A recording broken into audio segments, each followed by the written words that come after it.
Assalamualaikum warahmatullahi wabarakatuh.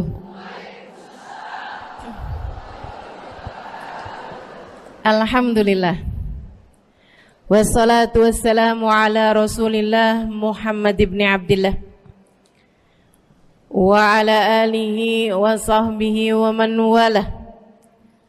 Subhanaka la ilma lana illa ma 'allamtana innaka antal alimul hakim. Rabbi shrah li sadri wa yassir li amri wahlul 'uqdatan min lisani yafqahu qawli. Amma ba'du. Kalau kepengen hatimu tenang, pinter-pinter jaga mata, pinter-pinter jaga telinga. Kalau hatimu pengen tenang, dek, pinter-pinter jaga mata, pinter-pinter jaga telinga. Percaya saya deh, orang yang matanya terjaga, telinganya terjaga, hatinya lebih tenang. Hatinya lebih tenang. Sedikit sekalian, para istri nih yang gak pinter jaga mata, asal lihat HP suaminya nganggur, dia nggak pinter jaga matanya. Ustazah, jadi ustazah ngebelain suami kita nih? Enggak. Ya kalau dia nyimpen apa-apaan di HP-nya ustazah, kalau enggak kita tahu, cari tahu, kan bahaya ustazah. Bahaya kenapa? Teman-teman saudara sekalian, saya nggak bela suamimu, enggak, sungguh. Ini tuh bukan orderan para suami, bukan pesanan para suami. Bilangin dong ustazah, tuh bini saya tuh kerjaannya tukang ngecek HP mulu. Kita kan juga tambah lama tambah pinter, macem-macem ya caranya. Orang tuh kalau mau ngerjain, caranya ketemu aja teman-teman. Jadi kamu nggak usah segitunya gitu. Kalau bukan pembelaan terhadap para suami, ustazah belain siapa? Belain dirimu. Saya peduli kepada hatimu. Saya peduli kepada kebahagiaan hidupmu. Jangan mau perasaanmu disponsori oleh apa yang ada dalam HP suamimu.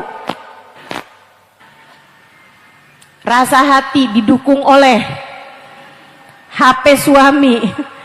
Enggak gitu caranya. Bahkan jangan mau kebahagiaan hatimu diganggu sama bagaimana perlakuan suamimu padamu.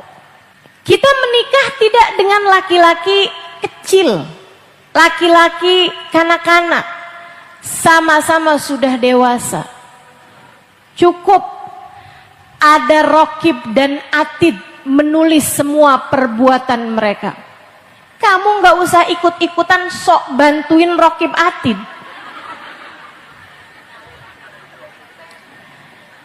Kita harus memantau pergerakan suami.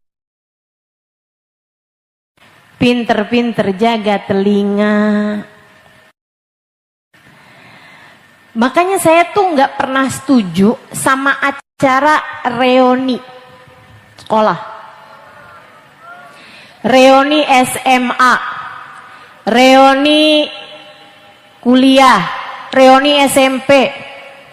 Kalau hari lebaran tuh pada pulang kampung, ya Allah, dari SD reunian. Reuni SD, reuni SMP, SMA. Habis itu ntar ada lagi reunian dengan teman sekampus. Begitu ya? Banyak bener acaranya. Itu berpotensi. Potensi apa? CLBK. Cinta lama bersemi kembali.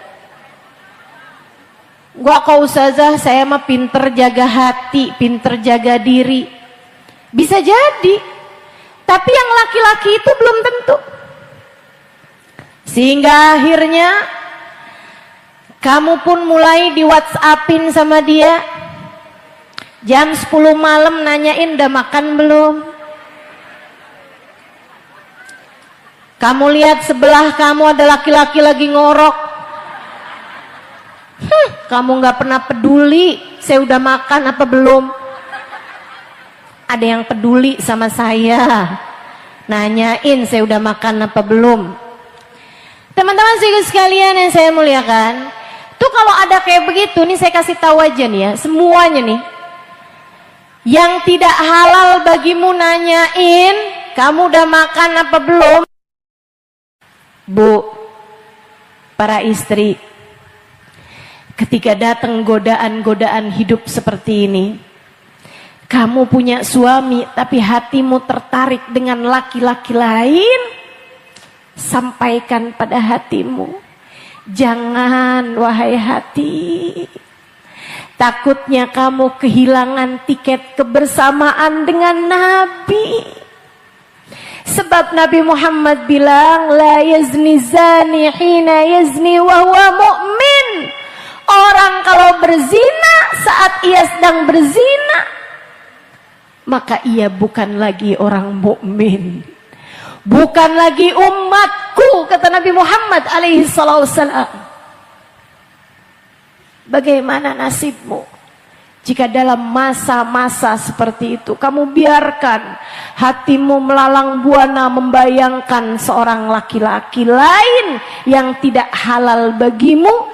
Bagaimana jika pada saat-saat yang seperti itu datang ajal membawamu menuju pulang ke rumah sejatimu?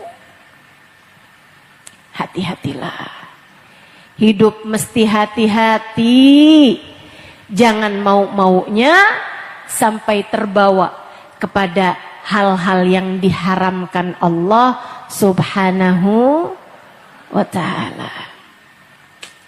Pinter-pinter jaga mata, pinter-pinter jaga telinga. Orang kalau kepengen hatinya tenang, tuh satu tuh, pinter jaga mata, pinter jaga telinga. Mudah-mudahan Allah jadikan kita mampu jaga mata, mampu jaga telinga, insya. Sehingga yang masuk ke dalam mata kita, yang masuk dalam hati kita, yang jadi pandangan kita, yang jadi pendengaran kita, yang masuk semuanya adalah hal-hal yang diizinkan Allah untuk ada dalam hati kita. Insya Allah. Hatimu akan jadi tenang, teman-teman saya sekalian. Kalau dalam hidup kamu lebih pintar jaga mata, jaga telinga. Mudah-mudahan Allah jaga semuanya insya Allah. Itu satu. Yang kedua, kalau kamu pengen hatimu tenang, ingat Allah. Kalau kamu pengen hatimu tenang, hadirkan Allah. Jadi sekalian, kamu kalau lihat lautan, kan kayak tenang gitu ya. Sementara kalau lihat yang kecil-kecil nggak tenang. Tapi kalau lihat sesuatu yang lapang, kenapa gitu? Karena memang sesuatu yang lapang itu menenangkan. Hati kamu juga gitu. Kalau hati kamu lapang, hati kamu bakalan jadi tenang. Itu sebabnya Nabi Musa alaihissalam minta kepada Allah kelapangan hati. Rabbi syrahli sadri, katanya Nabi Musa alaihissalam. Jadi kamu kalau kepengen tenang, sering-seringlah ingat Allah. Hatimu hadirkan Allah. Gimana caranya hadirkan Allah? Ingat semuanya dari Allah.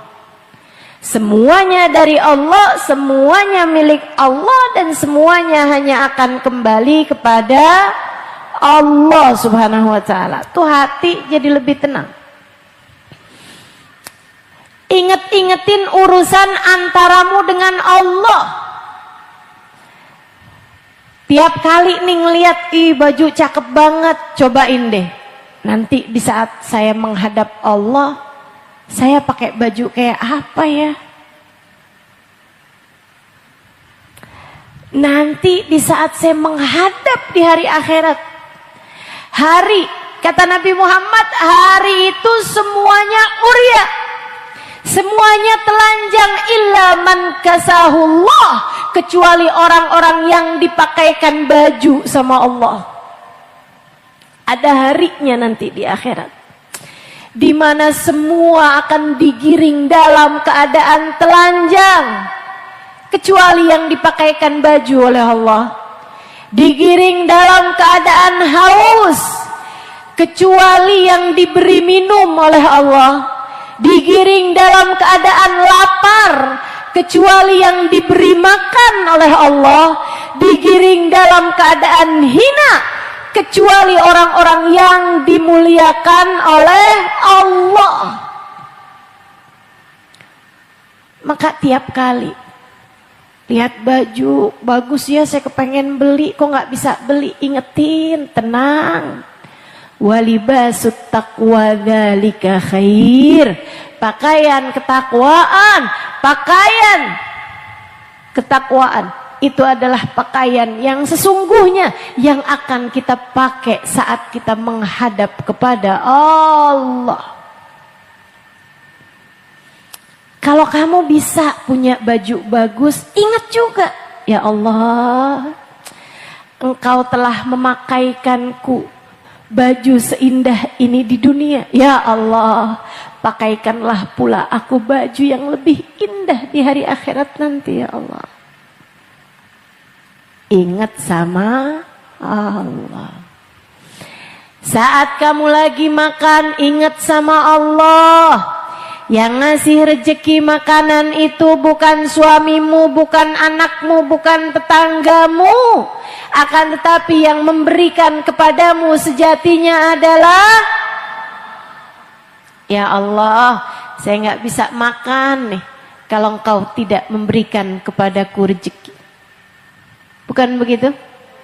Dari Allah, teman-teman. Adakah kamu tahu apa yang akan kamu makan nanti malam? Nggak tahu. Besok pagi, apalagi? Yang tahu siapa? Allah Subhanahu wa ta'ala. Sehingga sekalian saya melihat, sebab Allah yang memberikan kepadamu makan.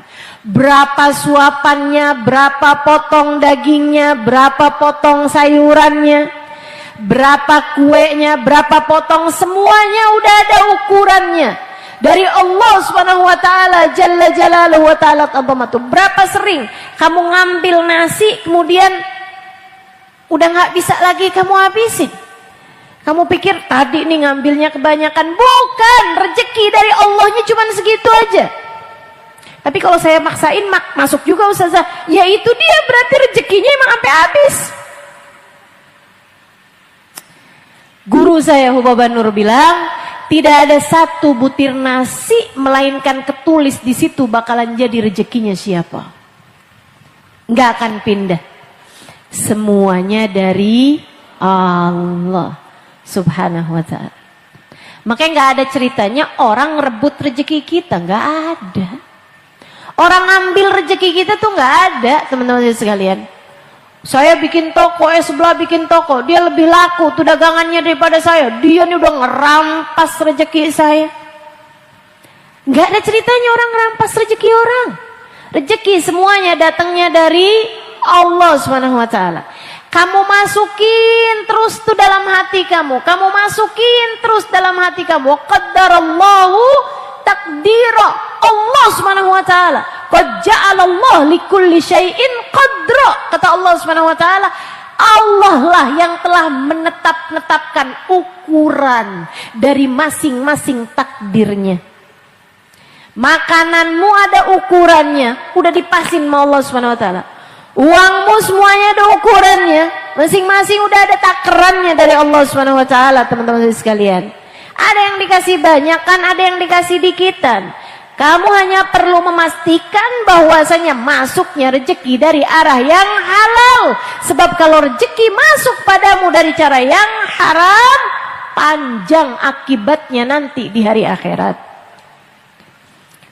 Jangan mau-maunya sama sesuatu yang haram-haram. Yang sabar. Nyari rezeki itu yang sabar.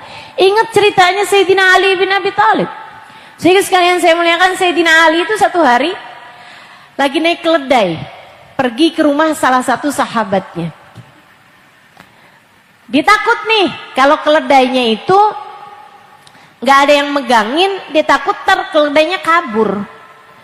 Jadi akhirnya dia udah lihat satu orang, dia bilang, "Tal, sini Pak, sini, Dek sini, panggil." Dia bilang, "Pegangin keledai saya boleh nggak? Saya mau ada keperluan dengan sahabat saya di dalam." "Oh iya, tentu Pak, saya pegangin dah keledainya." Bapak masuk aja. Masuklah Sayyidina Ali. Di dalam nih Sayyidina Ali rupanya ngobrol agak cukup lama. Buka-buka kantong bajunya, dilihat ada uang. Ada uang 10 dirham. Kalau di kita 100.000 lah gitu. Sayyidina Ali mikir nih, kesian tuh yang pegangin keledai saya. Saya mau kasihin uang 10 dirham ini sama dia. Saya mau kasihin nih hadiah karena dia udah pegangin keledai saya. Sayyidina Ali keluar, orang itu nggak ada, keledainya juga nggak ada. Gak lama kemudian ada orang bawain keledainya Sayyidina Ali. Dia bilang, "Tuan, ini keledaimu bukan?" Jadi orang itu dulu saling kenal gitu, kayak kendaraan gitu, kayak mobil, motor kan suka orang tahu kan, "Wah, ini nih mobilnya si ini nih," gitu. Nah, zaman itu juga gitu, orang udah tahu, "Tuan, ini kan keledaimu ya?" Kata Sayyidina Ali, "Oh iya, di mana kamu nemu?" "Lagi lari-lari pagi." Lagi jogging. Dia bilang lagi ada di sana tuh dia. Saya pikir punya Sayyidina Ali kan, jadi saya bawain ke sini. Dilihat sama Sayyidina Ali, rupa-rupanya tali ikatnya tuh yang buat bawa keledai itu, buat menghela keledai, itu juga hilang. Nah itu agak susah tuh, kalau keledai nggak ada tali pengikatnya tuh susah, egalnya itu susah. Rupa-rupanya si orang tadi ini disuruh pegang keledai, dipikir lumayan nih, tali keledainya nih kayaknya mahal nih. Jadilah sama dia dilepas tuh tali keledai, dicuri. Abis itu kan keledainya nggak ada yang pegangin, kabur. Dia nggak berani nyuri keledainya karena orang tahu gitu kan, nanti dijual di pasar juga nggak ada yang mau beli gitu. "Ini keledainya Sayyidina Ali nih," gitu. Jadi dia cuma berani curi tali keledainya. Kata Sayyidina Ali, "Waduh, kalau gitu saya minta tolong dong, boleh nggak kamu beliin saya tali keledai di pasar? Nih uangnya 10 dirham tadi tuh." Cari-cari orang tersebut, orang jual tali keledai, ketemu sama yang tadi megangin tali keledainya Sayyidina Ali. Dia bilang, "Boleh nggak saya beli ini tali keledai? Berapa nih?" 10 dirham deh gitu. Jangan, dapat tuh 10 dirham. Ulang kasihin. "Nih Tuan." "Lah, punya saya nih." Balik lagi rupanya sama saya lagi. Dia bilang, "Kayak apa yang jual tali keledai ini? Orangnya begini, begini." "Ah, itu dia tuh yang tadi megangin tali keledai saya." Kata Ali, "Subhanallah, subhanallah." Ini orang pinter nih, orang pinter. Subhanallah. Kata Ali, emang 10 dirham itu emang jadi rezeki dia. Udah ketulis tuh 10 dirham rezeki dia. Emang akan sampai kepadanya. Emang rezekinya tuh orang.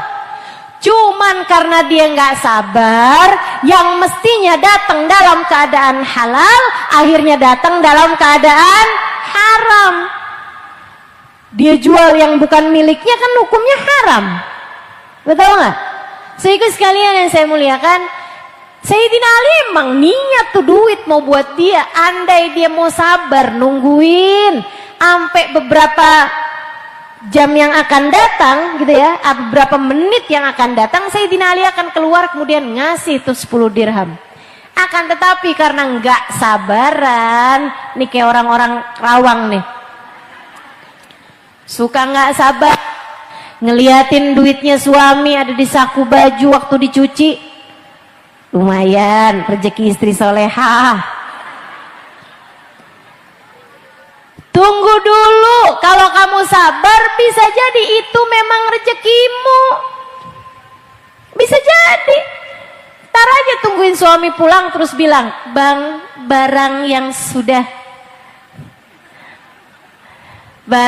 sudah ada di tangan saya tidak bisa dikembalikan." Kenapa nih? Tadi lagi nyuci baju abang, udah ketemu nih bang, 100 ribuan. Gimana kalau buat saya aja ya bang? Dia bilang, iya deh, buat kamu deh. Kan halal tuh. Enak teman-teman sekalian. Walaupun habis itu suami lebih hati-hati lagi. Kalau mau taruh baju ya. Saudara sekalian saya muliakan, yang sabar nyari rezeki, Allah nggak akan membiarkanmu kelaparan, membiarkanmu kesusahan. Emang pernah kamu dibiarkan kelaparan, nggak ada makanan sama sekali? Selama ini, coba ingat-ingat. Nggak pernah teman-teman sekalian. Kalau kamu lapar ya emang kamunya yang pengen lapar, karena kamu puasa atau kamu diet gitu kan. Tapi Allah membiarkanmu kelaparan, nggak ada makanan yang bisa kamu makan, pernah? Nggak pernah. Nggak usah segitunya ragu-ragu sama Allah. Wah, kalau kamu di PHK, bagaimana cara kita bisa makan? Wah, kalau kita dagangan yang nggak laku, gimana kita bisa makan? Itu halu yang ada dalam pikiranmu. Sebab bahkan dari sejak kamu masih berada dalam rahim ibumu, rezekimu sampai kepadamu.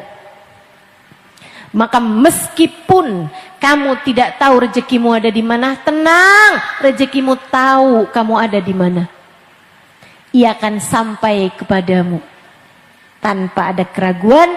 Kamu hanya perlu memastikan satu hal, seperti yang tadi saya sampaikan, yang sabar nyari rezeki, biar rezekinya datang dalam keadaan halal. Ingat, yang ngasih rezeki cuma satu, namanya. Jadi tenang hati kita. Suami pulang bawa banyakan, alhamdulillah. Suami pulang bawa dikit, alhamdulillah. Suami sedang gelisah, gimana nih? Penghasilan nih nggak seberapa nih sekarang nih. Dulu sih awal-awal nge-Grab tuh banyak banget. Sekarang nih udah banyak saingannya. Gimana ya? Nggak banyak penghasilannya. Tenang bang, rezeki kan bukan dari abang juga. Rezeki udah ada catatannya bang, kata Ustazah Halimah begitu. Ya kan kamu dengerin dari saya. Allah udah bilang teman-teman sekalian, a'udzubillahi minasyaitonirrajim, rizqukum fis sama'i wa ma tu'adun. Rezeki kalian udah selesai diatur dari langit. Dah nggak ada, nggak bisa. La yazdad bitaqwa tuqa wa la yanqus bifiski fasik, katanya Imam Ghazali. Rezeki yang udah ketulis di langit sana nggak akan nambah karena ketakwaan seseorang, nggak akan berkurang karena kefasikan seseorang.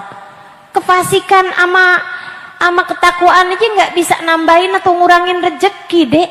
Apalagi segala keraguan-raguanmu tersebut, nggak bisa. Udah kelar diatur dari langit. Maka kamu pusing-pusing mikirin urusan rezeki, nggak nambah apa-apa selain kesumpekan hatimu sendiri. Saya ulangi, biar kamu ngeh sama apa yang saya omongin. Saya ulangi lagi, biar kamu sadar terus sama apa yang saya sampaikan ini. Biar besok-besok kalau udah mulain gelisah hati, galau hati, urusan-urusan rezeki, nih ingetin ucapan saya teman-teman sekalian. Rezekimu udah selesai diatur dari langit, kata Allah. Udah kelar, nyatetnya udah selesai. Nggak bisa nambah, nggak bisa ngurang, kecuali kepemilikan. Kepemilikan bisa nambah, bisa ngurang. Maksudnya apa sih Ustazah? Tuh catatan angka-angka di rekening bankmu tuh bisa nambah, bisa ngurang. Tapi yang kamu makan, yang kamu pakai, yang kamu nikmati, nggak bisa nambah, nggak bisa ngurang. Nggak bisa. Nggak bisa bertambah, nggak bisa berkurang. Teman-teman sekalian saya muliakan, orang yang korupsi, koruptor, nambahin apa selain angka-angka dalam saldo rekeningnya? Nggak nambahin apa-apa, nggak nambahin yang dia makan, nggak nambahin yang dia minum, nggak nambahin yang dia pakai, nggak ada teman-teman sekalian. Tuh yang kamu pakai itu rezeki kamu tuh. Tapi susah kalau nggak ada duitnya kan nggak bisa beli gitu. Tapi yang akhirnya kamu beli itu rezekimu. Yang akhirnya kamu pakai itu rezekimu teman-teman. Itu nggak bisa nambah, nggak bisa ngurang. Nggak bisa nambah, nggak bisa ngurang. Makanya ada orang punya duit gitu kan, tapi bajunya dia pakai bajunya yang nggak dia beli, pakai duit dia. Kayak saya, kasih orang mulu. Teman-teman sih sekalian yang saya muliakan, itu karena memang rezeki sama saldo rekening tuh nggak ada kaitan. Orang yang korupsi itu, apakah mereka bisa menikmati hasil korupsinya? Kok jawab enggak, emang tahu? Pernah. Tapi yang pasti teman-teman sekalian, enggak nambahin apa-apa selain kesumpekan hatinya sendiri, selain hidup yang semakin berantakan dalam hidupnya mereka. Enggak nambahin apa-apa. Rezekimu sudah selesai diatur sama Allah dari langit, enggak nambah, enggak ngurang, enggak bertambah, enggak berkurang. Karenanya kamu mikirin rezekimu, nggak nambahin apa-apa dari rezekimu selain kesumpekan hatimu sendiri, selain hati yang menjadi tidak tenang. Tapi kan kalau duitnya banyak bisa dipakai pergi haji.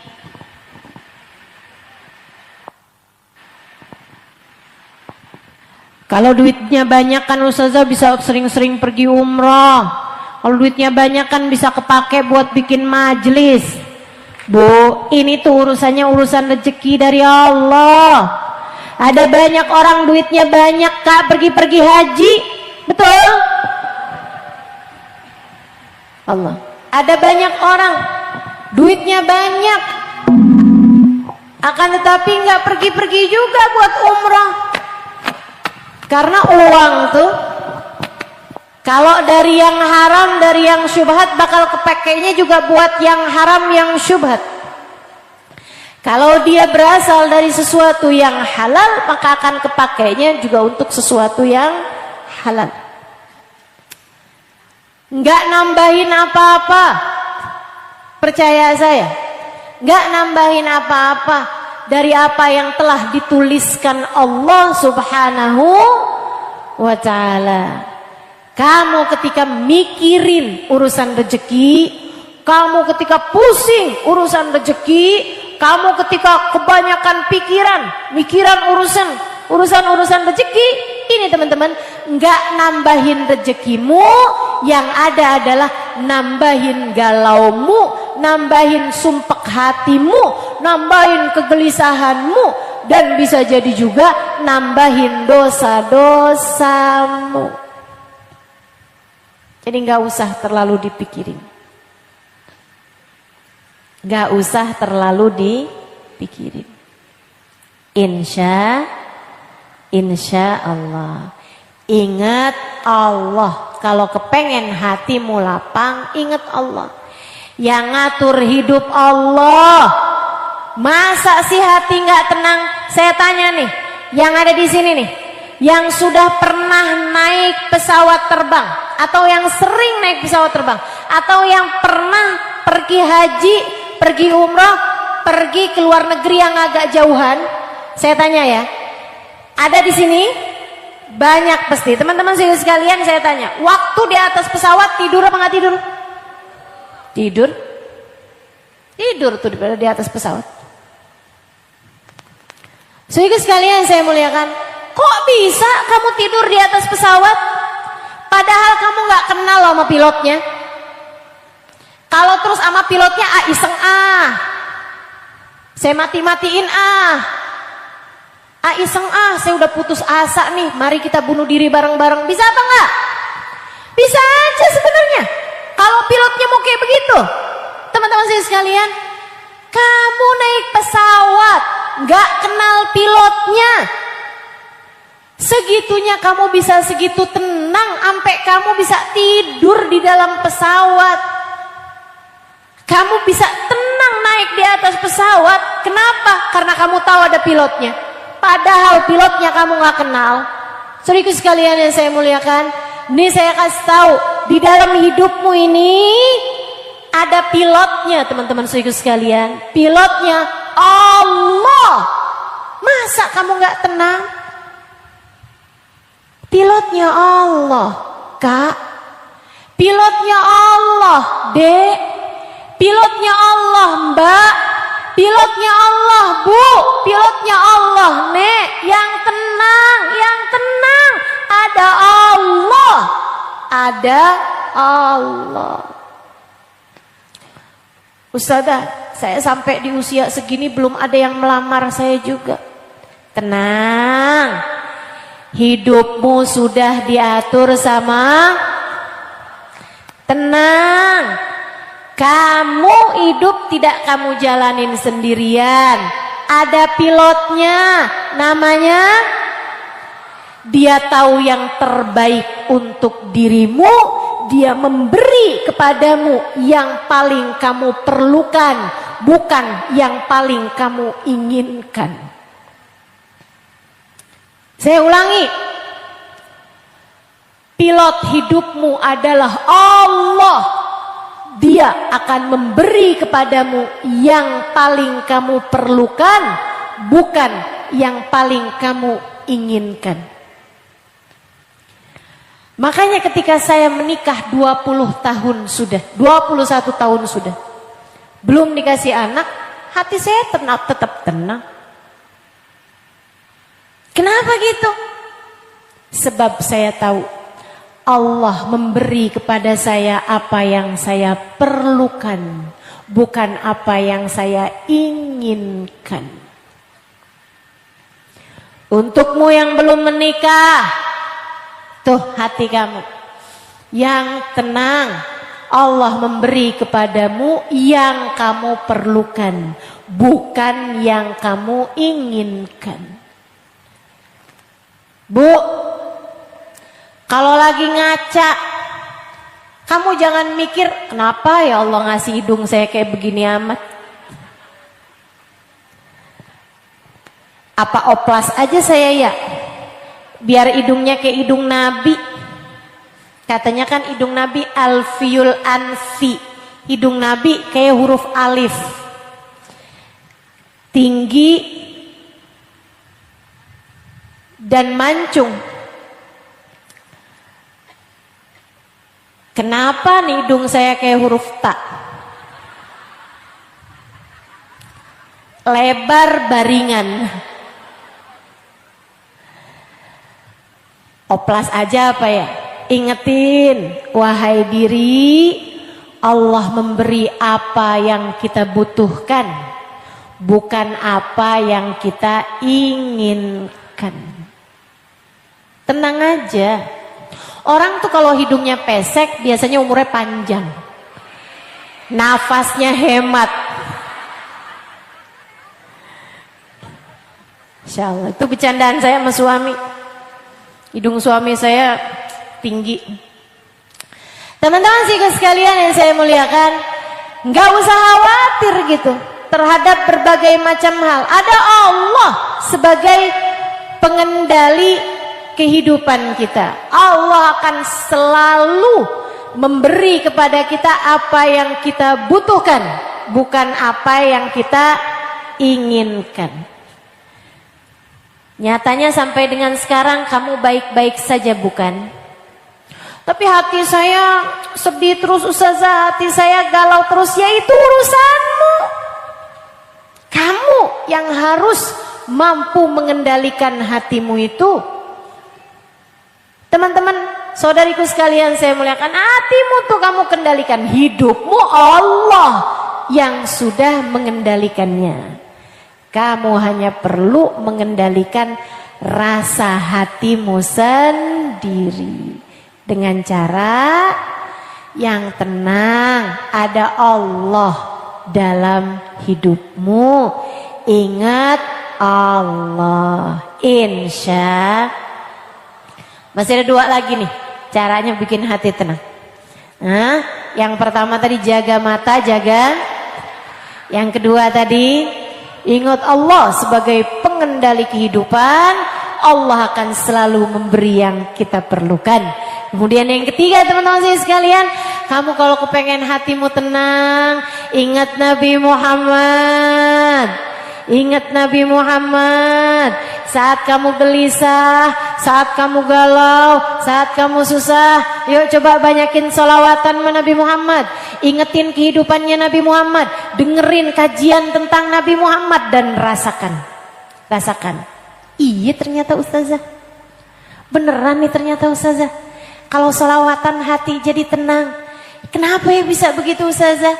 Sebab Allah menjanjikan orang kalau sedang ingat Nabi Muhammad sallallahu alaihi wasallam, kalau sedang bersolawat kepada Nabi Muhammad, Allah akan turunkan rahmat kepadanya.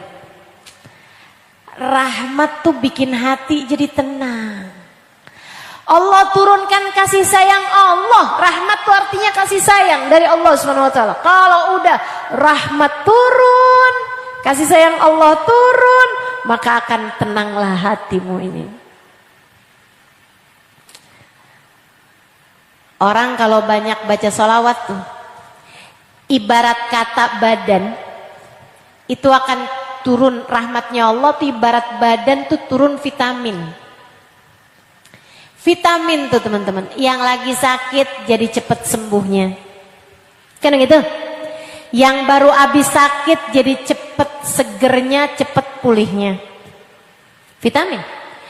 Vitamin tuh badan lemes-lemes, dikasih vitamin jadi segar. Demikian pula dengan sholawat, setara vitamin bagi badan kita. Orang kalau banyak dosanya kena sholawatan, dosanya berguguran. Orang kalau hatinya sumpek-sumpek mulu, kena sholawatan, hatinya jadi lebih tenang. Orang kalau hatinya gelisah, ketakutan, kena sholawatan, insya Allah, hatinya jadi lebih nggak takutan, lebih merasa aman, merasa damai. Sehingga sekalian saya muliakan, orang kau banyak sholawatannya, hatinya akan diturunin rahmat. Yang asalnya marah-marah mulu, jadi lebih tenang hatinya. Sholawatan.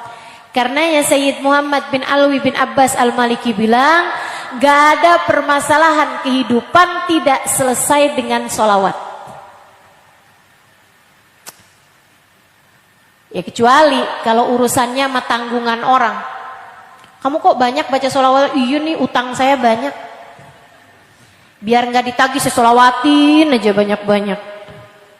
Jadi setiap kali orang datang, Allahumma sholli ala Sayyidina Muhammad wa ala ali Sayyidina Muhammad. Ya nggak pergi, kelarin utangmu itu. Gitu kan ya? Sama kayak tadi tuh. Pacaran, sholawatan. Ya putusin dulu pacar kamu. Istiqomah di jalan Allah, tambahin dengan sholawat. Tenang hidupmu. Kamu berada dalam jalan Allah, makanya persyaratannya tuh tadi tuh mesti bener tuh urut-urutannya. Jaga mata, jaga telinga, jauhin segala dosa. Teman-teman sekalian, hadirkan Allah dalam hatimu. Ingat, pengendali hidup adalah Allah Subhanahu wa taala. Tambahin dengan banyakin sholawat, banyakin ingat baginda Nabi besar Muhammad. Tenang. Saat anak lagi sakit, ingat Nabi Muhammad tuh jadi bikin tenang. Hidup memang tidak pernah ideal buat siapapun. Nabi Muhammad juga anaknya sakit.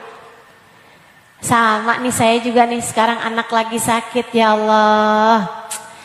Wahai Rasul, syafaatkanlah anak saya. Udah, tinggal banyak-banyak gitu baca sholawat. Allahumma salli ala Sayyidina Muhammadin tibil qulubi wa dawaiha wa afiyatil abdani wa shifaiha wa nuril absari wa diyaiha wa ala alihi wa sahbihi wa sallim. Ya Allah, limpahkanlah salawatmu kepada baginda kami Nabi Muhammad. Tibil gulub, ya Allah, sembuhkan hati-hati kami nih. Sembuhkan penyakit-penyakit hati kami ya Allah. Berkatnya Nabi Muhammad. Wa'afiyatil abdan ya Allah, sehatkan badan-badan kami ya Allah, berkat Nabi Muhammad. Nuril absar ya Allah, terangkan mata kami yang ini, terangkan pula mata batin kami ya Allah dengan berkatnya Nabi Muhammad. Enak udah hidup. Hidup mas sebenarnya gini-gini aja teman-teman. Kita aja yang suka kebanyakan pola. Kitanya aja yang suka kebanyakan gaya. Hidup mah gini-gini aja sebenarnya. Betul kan? Yang paling kita perlukan dalam hidup nih rahmatnya Allah. Biar kita dapat rahmatnya Allah, hadirkan baginda Nabi besar Muhammad. Gak ada dah, gak ada yang lebih dicintai Allah daripada Nabi Muhammad. Gak ada udah.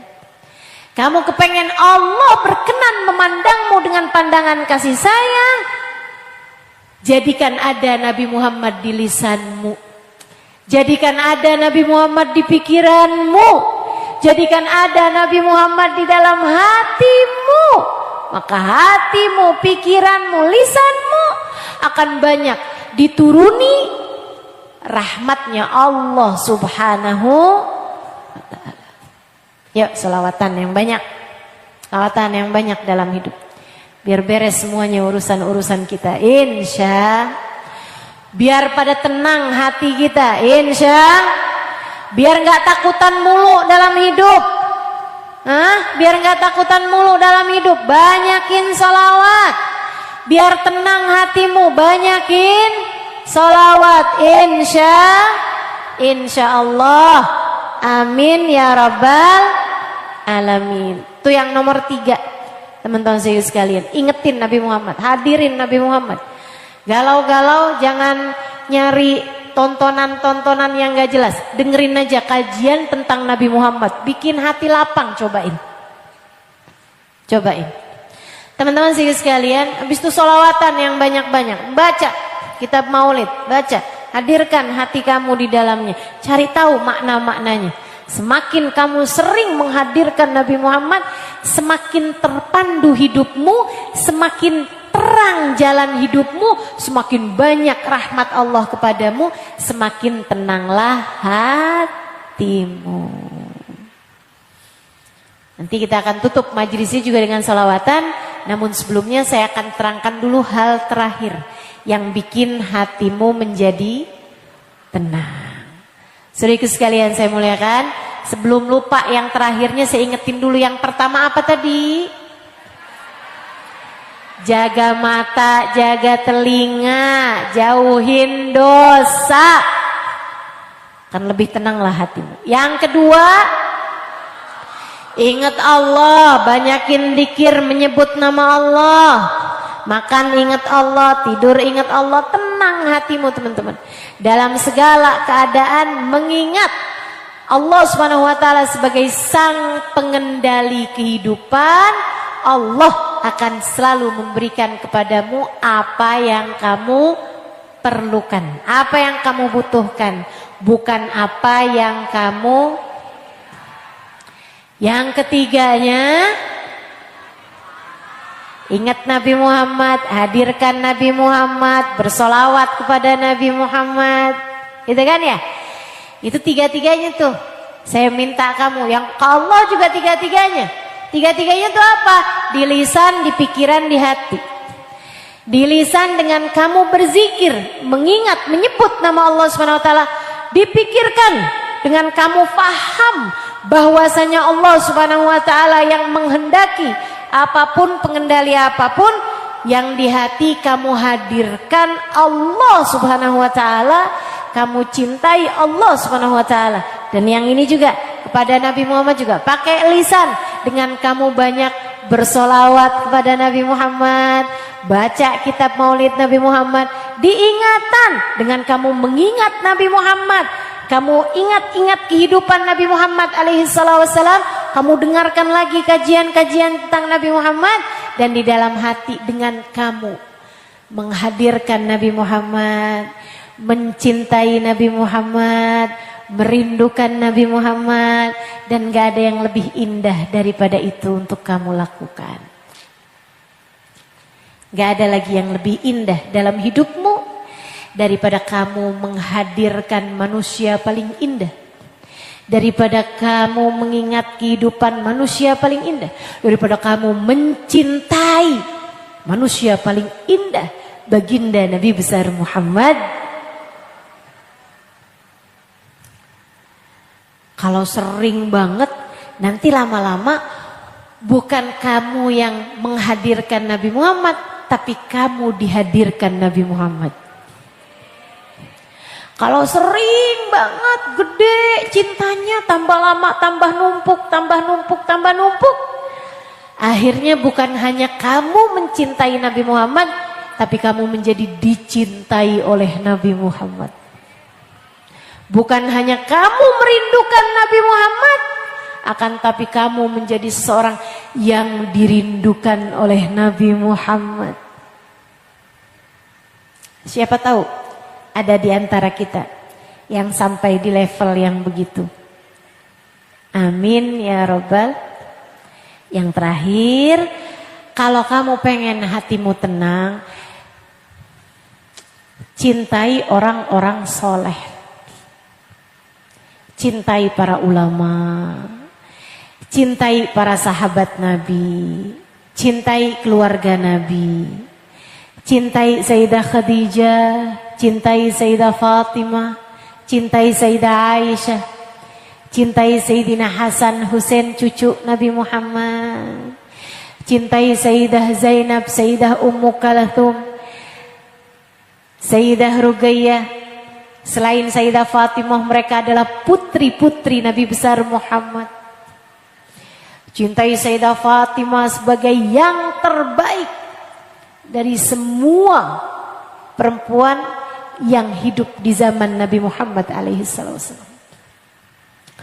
Teman-teman saudaraku sekalian yang saya muliakan, innaki ya Fatimah sayyidah nisa ahlil jannah. Sesungguhnya engkau wahai Fatimah pemimpin wanita surga. Hatimu tenang tuh. Kalau cintanya sama orang-orang soleh, kumpulnya sama orang-orang soleh, ziarahnya datangnya kepada orang-orang soleh, ziarahin makam para wali, teman-teman, ziarahin makam Nabi, teman-teman sekalian, bikin hati jadi tenang, bikin hati jadi lebih damai. Lah kamu bisa-bisanya hidup isinya cuman ngelihat mukanya koruptor, ngelihat mukanya artis, ya sumpek hidup kamu. Tahu semua ceritanya artis, tahu semua mukanya orang-orang yang bahkan Allah tidak izinkan mereka untuk mengingat Allah Subhanahu wa taala dalam hidupnya. Hidupnya sendiri udah sumpah, ngapain kamu tontonin mulu, akhirnya bikin hati kamu jadi sumpah. Saudara sekalian yang saya muliakan, maaf nih ya, saya kasih tahu teman-teman saya sekalian, tuh yang di Korea sana tuh berapa sering kamu dengar aktor, aktris Korea yang bunuh diri? Sering apa nggak pernah? Sering teman-teman saya sekalian. Dan mereka sendiri hidupnya nggak tenang. Nah, kamu demen nyampe segitunya, akhirnya bikin hidup kamu jadi nggak tenang, bikin hati kamu jadi nggak damai. Buka TV kalau nggak isinya koruptor, kalau nggak pembunuh berantai. Lah ya hidupmu nggak tenang hatinya akhirnya. Ustazah, kenapa ya Ustazah kalau hadir di majelis hati jadinya tenang? Karena kamu berjumpa dengan orang-orang soleha. Karena kamu dibuat hatimu mengingat Allah. Karena kamu bersolawat bersama. Lah kumpul orang soleh di mana tempatnya kalau bukan di majelis? Kumpulnya di mana? Kalau bukan di majelis ini kumpulan orang soleh atau orang yang kepengen soleh, kan begitu? Betul Bu? Berarti saya udah soleha dong, sudah belum tentu. kumpulnya orang-orang solehah atau orang yang mau solehah itu emang di majelis, Bu. Mudah-mudahan saya selalu doain yang hadir-hadir di majelis orang-orang yang dikehendaki baik oleh Allah, yang dikehendaki menjadi solehah insya Allah, yang dikehendaki untuk terus menjadi semakin baik kehidupannya sampai akhir kehidupannya berakhir dalam husnul khotimah. Sedikit sekalian yang saya muliakan, nah, jadi kayak begitu tuh. Kalau kamu bacain sejarahnya, kehidupannya orang-orang soleh-soleha, gitu. Makanya kenapa tuh? Saya banyaknya kan nulis begituan tuh. Bidadari Bumi, kisah 9 wanita soleha. Ternyata lebih dari 9. Saya tulis lagi Bidadari Bumi 2. Nah, kan? Yang saya temui dalam kehidupan saya, kisah 9 wanita solehah lagi tuh. Yang saya temui di kehidupan saya. Entar tambah lama, saya ketemu lagi tuh yang lain. Saya tulis juga. Cuman saya tulis Bidadari Bumi 3 ini belum cukup kandidatnya. Siapapun di antaramu yang merasa cocok untuk saya tuliskan kisah hidupnya sebagai Bidadari Bumi yang berikutnya, silahkan kirimkan. Serius Ustazah? Ya kalau emang layak. Saya udah kirim Ustazah, tapi Ustazah enggak tulisin saya. Berarti saya anggap belum layak untuk jadi Bidadari Bumi gitu. Teman-teman saya sekalian, karena memang membaca kisah hidup orang soleh, orang solehah tuh bikin damai hati. Saya nulis pilar cahaya, kisah 4 sahabat Nabi Muhammad yang pertama kali masuk Islam. Nah, bikin hati damai. Kisah Sayyidina Abu Bakar, kisah Sayyidina Ali, kisah Sayyidah Khadijah, kisah Sayyidina Zaid bin Harithah. Saya tulis lagi Assalamualaikum Tarim. Kebanyakan kisahnya juga kisah orang-orang soleh, para ulama-ulama yang saya temuin, wanita-wanita solehah yang saya temuin di sana, bahkan anak-anak kecil yang sudah soleh, sudah solehah di sana. Itu di kota Tarim tuh teman-teman. Bahkan sampai anak kecilnya udah soleh, udah solehah. Belum lama nih, saya nggak tulis aja tuh di Bidadari di Assalamualaikum Tarim karena baru tahu ceritanya nih. Abis Lebaran kemarin tuh, saya ada dapat foto Sayyidil Habib Umar bin Hafid berfoto dengan sekitar 70 sampai dengan 100 anak-anak kecil. Ya, saya nggak tahu gitu jumlahnya, sekitar 100-an orang lah. Anak-anak kecil yang belum balik.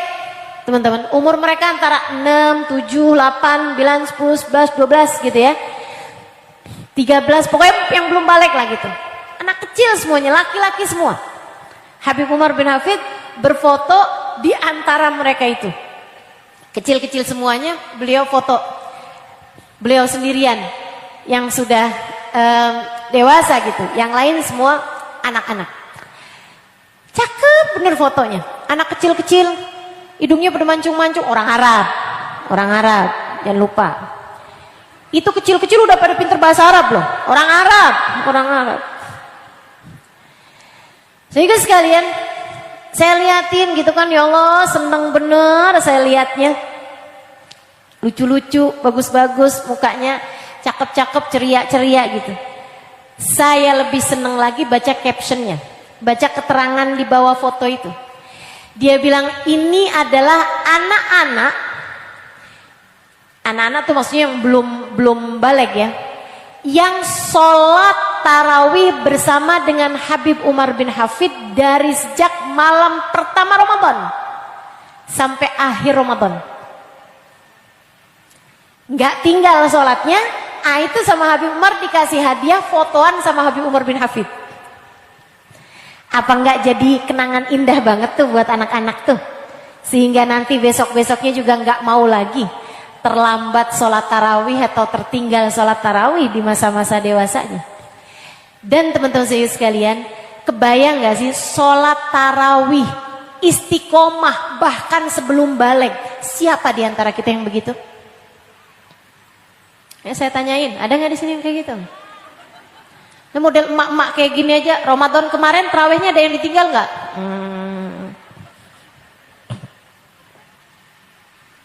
Ada juga si Ustazah, habisnya ngantuk banget Ustazah.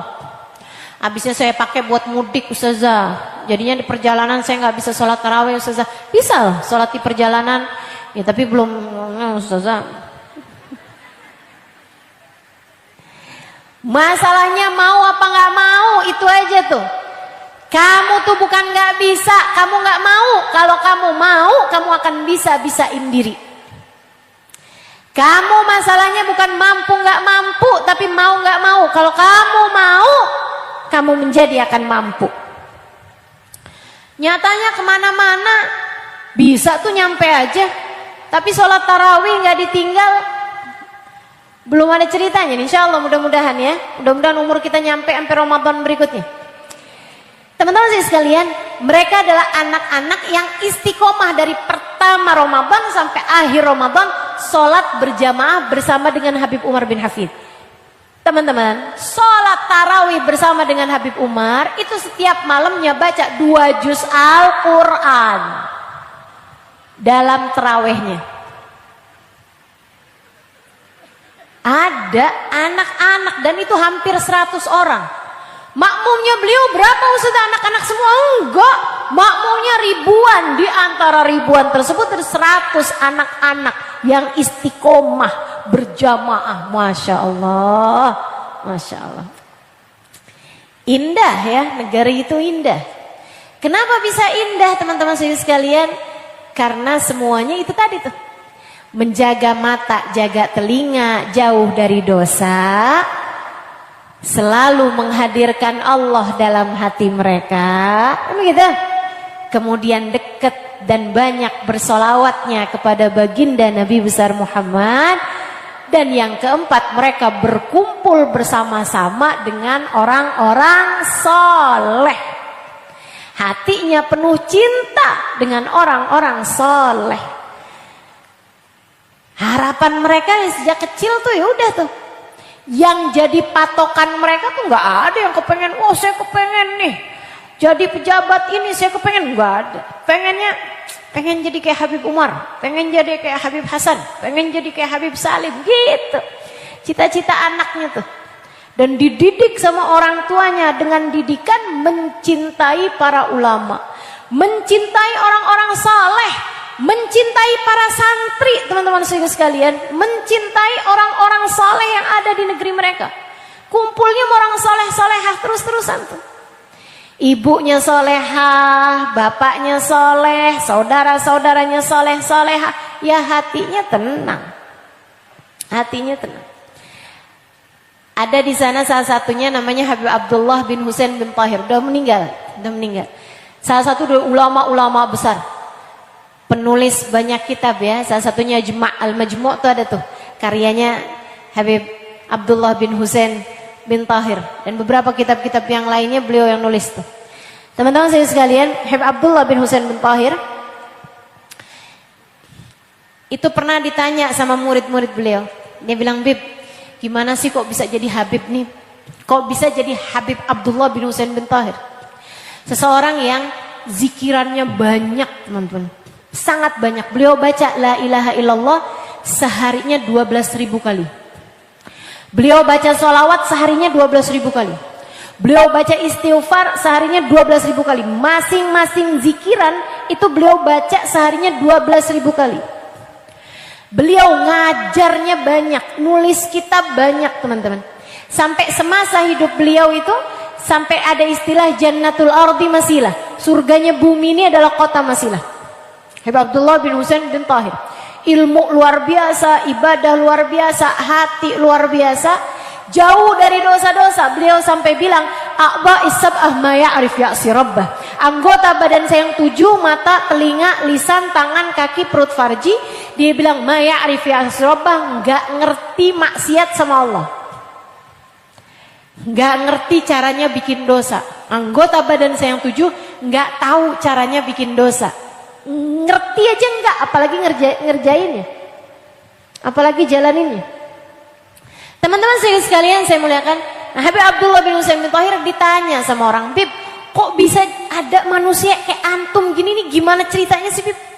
Awal-awalnya tuh gimana gitu, didikan orang tua, apa zikirannya orang tua tuh gimana ceritanya kok bisa jadi orang seperti antum nih, gimana nih? Habib Abdullah bin Husain bin Thahir bilang, saya ingat masa-masa saya umur 10 tahunan. Dia bilang, belum balik, saya pergi ke lapangan nyari temen main. Ternyata kosong, nggak tahu tuh teman saya lagi pada kemana tuh.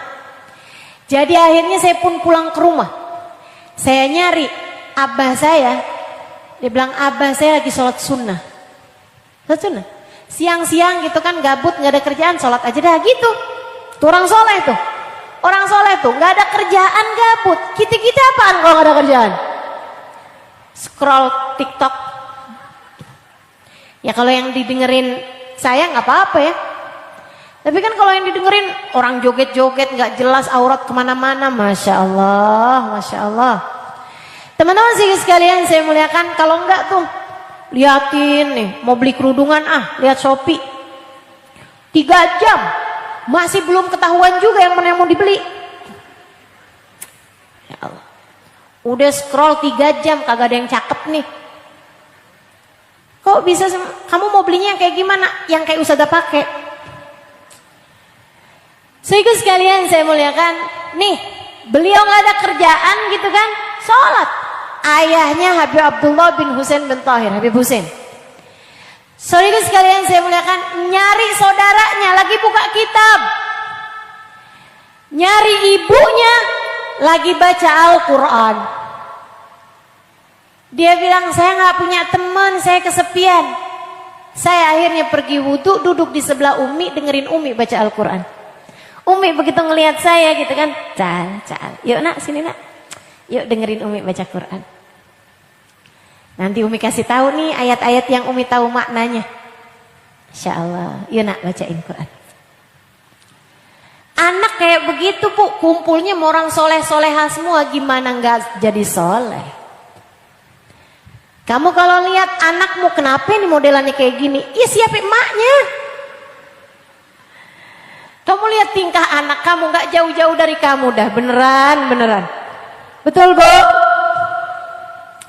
Tapi saya nggak kayak gitu kok Ustazah. Ya sekarang zaman muda nggak jauh beda kamu sama dia. Katanya Imam Ghazali, anak tuh bayangan orang tua.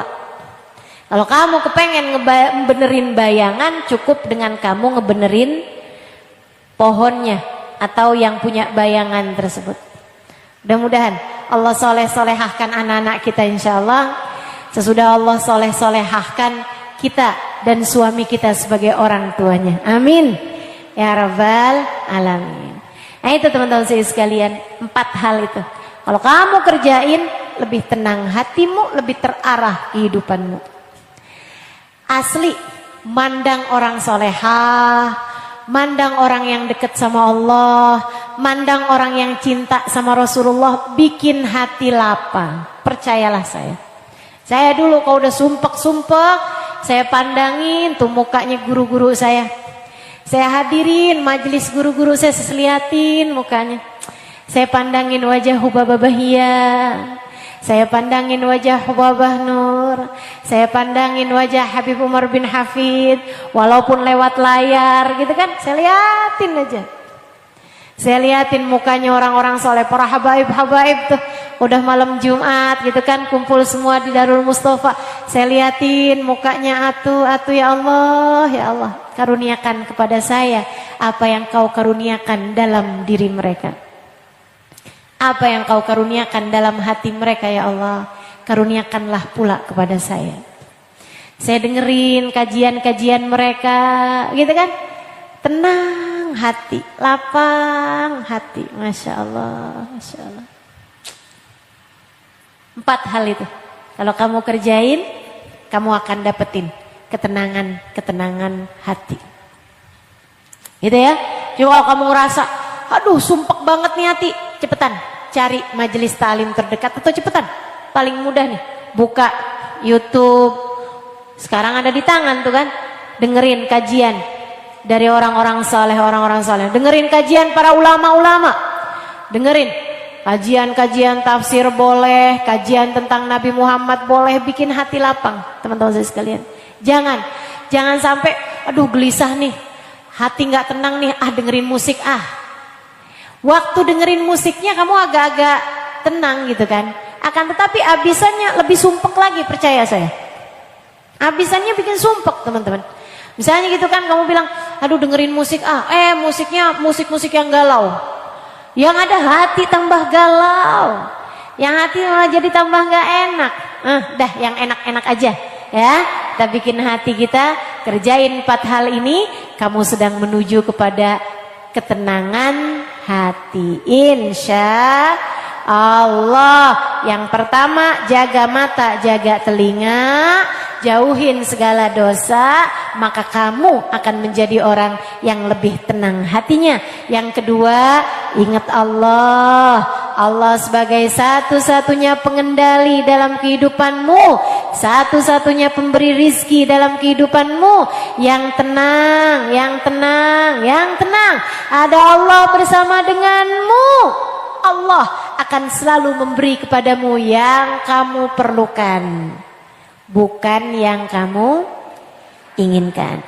Yang ketiga, kalau kamu pengen hatimu tenang, deketin Nabi Muhammad. Deketin Nabi Muhammad. Lisanmu sebut-sebut nama Nabi Muhammad dalam sholawat, dalam kamu baca maulid sejarah Nabi Muhammad, gitu kan ya. Telingamu dengerin kajian tentang Nabi Muhammad, pikiranmu ingetin kisah hidup Nabi Muhammad, hatimu penuhi dengan cinta kepada Nabi Muhammad, maka akan tenanglah hidupmu. Dan yang terakhir, berkumpullah dengan orang-orang saleh. Cintailah orang-orang soleh, baik orang-orang soleh yang ada di zaman sekarang, para ulama-ulama yang mengingatkanmu kepada Allah, para ulama-ulama yang mengingatkanmu kepada Nabi besar Muhammad sallallahu alaihi wasallam, para ahli-ahli ibadah yang ada di zamanmu ini. Teman-teman sekalian, sering-seringlah bergabung bersama dengan mereka, hadirlah di majelis-majelis mereka, dan juga tentu saja yang sudah meninggal dunia. Dengan kamu berziarah ke makam para wali-walinya Allah, dengan kamu mencintai para kekasih-kekasih Allah, kamu mencintai para nabi, kamu mencintai para wali, kamu mencintai para ulama-ulama sepanjang zaman, insya Allah akan tenanglah hidupmu. Kita akhiri majelis kita dengan kita baca sholawat kepada baginda kita Nabi besar Muhammad. Banyak yang hatinya lagi pada galau nih ya, banyak yang hatinya lagi pada gelisah, hatinya nggak tenang. Kita mintakan kepada Allah SWT biar Allah karuniakan ketenangan dengan kita baca sholawat kepada Nabi Muhammad. Kita juga doakan bukan hanya buat diri kita, akan tetapi hati orang tua kita, hati suami kita, biar pada tenang. Suamimu ya, bukan suami orang. Ya, dihadirkan. Kita mintakan kepada Allah biar hatinya tenang, jadi nggak marah-marah mulu. Biar hatinya tenang, jadi nggak keras hatinya. Yang tenang, yang damai insya Allah. Hati suami kita, hati anak-anak kita biar nggak keras-keras hatinya. Biar tenang, damai hati mereka. Biar Allah berkenan memandang mereka dengan pandangan kasih sayang. Hati saudara-saudari kita mintakan kepada Allah. Kakak adik kita, abang adik kita semuanya, kita mintain pada Allah. Mudah-mudahan Allah berkenan untuk menenangkan hati mereka, mendamaikan jiwa mereka, jadikan hidup mereka selalu berada dalam ketenangan insya Allah. Kita minta pada Allah SWT hati sahabat-sahabat kita, orang-orang yang kita cintai, orang-orang yang kita sayangi. Mudah-mudahan Allah SWT senantiasa